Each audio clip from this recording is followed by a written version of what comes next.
Hello everyone, welcome to Teacher's Talk. Today with me is Mark Ryan Romeros, a grade school teacher from the Philippines. Thank you so much for accepting our invitation today.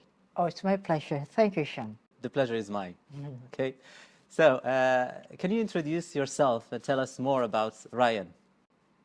Again, I am Ryan and I am from the Philippines and I'm a public grade school teacher in the Philippines. Yeah, and how long have you been teaching? Yeah. I've been teaching for 10 years Wow. and I've been teaching various school subjects like values education, science, a little bit of English, and I used to be a special education teacher. Okay, yeah. So it's varied with varied school subjects. I think that you have a varied experience as well, and a lot to tell us. So, Ryan, what has brought you to Japan? I am currently a MEX scholar under the MEX Japan Scholarship, and I've been doing some research about improving the social skills of children with autism. With autism, right? So, and have you achieved your goal? As of this moment, we're already in 90% of it, and we're almost done. We just have to fix some details and some information needed to be added. Yeah, and do you think this topic will be helpful for you when you go back to the Philippines? It will be a significant, I think. All right. In what ways?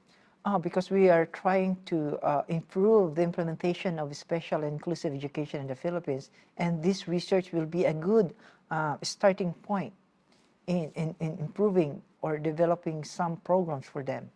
Okay, and let's learn more about this specialty, this field in Japan. What makes Japan a good environment for you to learn in? What do you learn from it? Based on my research, Japan is one of the best countries implementing special and inclusive education. They have these kind of programs, not only for the child, but also for the society and the family who are dealing with children with autism spectrum disorder. Now, Ryan, let me ask you about your life here. Yeah, what's the most interesting about being in Japan? Oh, the people. Japanese people are interesting, and of course, their diverse culture, and the places, the historical places, the beautiful and very clean places of Japan. All right, yeah. So I agree with you concerning these elements, like the places and the people. All right, they make a good mixture. What about the international setting or international friends? Have you made ones?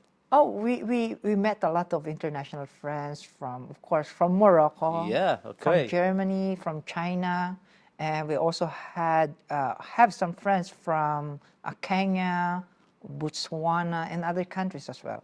All right, so this is a very interesting thing to learn from other cultures. All right. Now, Ryan, thank you for this part. And I go with you now to the second part, which is education and life in the Philippines. Can you please talk to us about the Philippines? Oh, the Philippines. The Philippines is an archipelago. It has around 7,640 islands, beautiful islands. Yeah, and you never feel bored in the Philippines, right?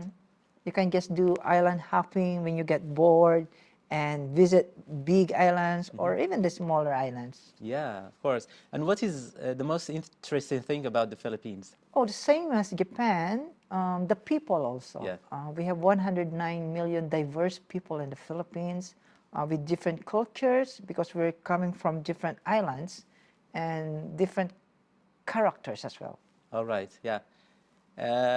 Now, I learned from you that the Philippines was conquered by three countries.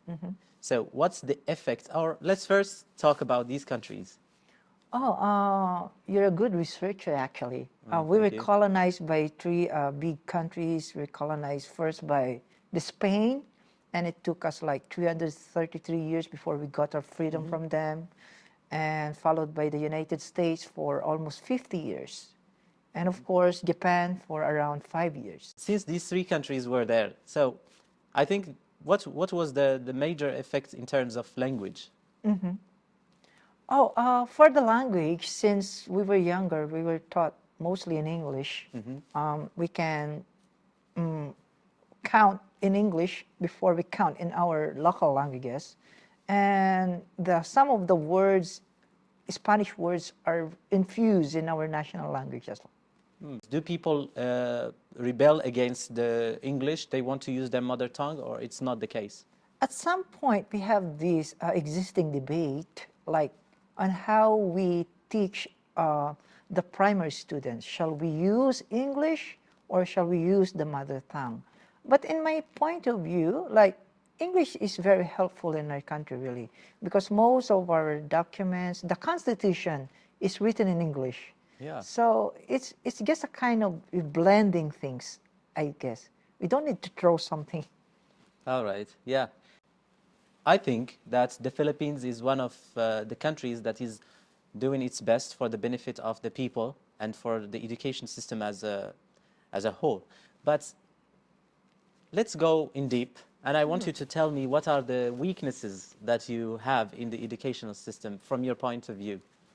Oh, we are really having a problem in the primary level. Yeah, as I mentioned, we are dealing with a language problem. Secondly, we wanted to go back to teaching the basic, the 3 R's, reading, arithmetic, and writing. Because as of now, we are infusing a lot of subjects to the primary students. Yeah, and how do you deal with these challenges? How do you try to fix We are them, now as a trying to country? improve, redevelop our curriculum, and maybe by next year we will be implementing the revised curriculum. Yeah. So it's always about revising curriculums, right? And so I think there are strengths also, since we are talking about weaknesses. So what are the strengths of the system as you see them? Oh, I think these strengths are, the curriculum is mainly based on preparing students to conquer the world, like speaking in English. We also have the skills that we give to the students to prepare them to have a job globally and internationally, like nurses, medical practitioners, teachers as well. All right. So it's doing something. The country is working, and teachers also. Do you think they're doing their part as teachers? All teachers do their part, like in every countries, but of course the resources are limited, Yeah. trainings are limited, but we are doing our best really to bridge the gap. Okay. Yeah. So teachers are teachers. Yeah. All right. So now, if you have the chance to change anything about the education system there, what would it be? And go back to the basics. Yeah. Teach the basic to the smaller kids, because if the foundation is strong, everything will follow. All right. I take that from you. Thank you so much, Ryan, for this insightful discussion. And I really wish you the best of luck in your career. Yeah. Thank you so much. Thank you very much, Isham. Thank I you. really enjoyed to be here with you. Yeah, the pleasure is mine. Thank you so much, Ryan. Yeah. Thank you. Thank you. Please be my... Oh, thank you. Please be my guest. Okay, Yeah. thank you.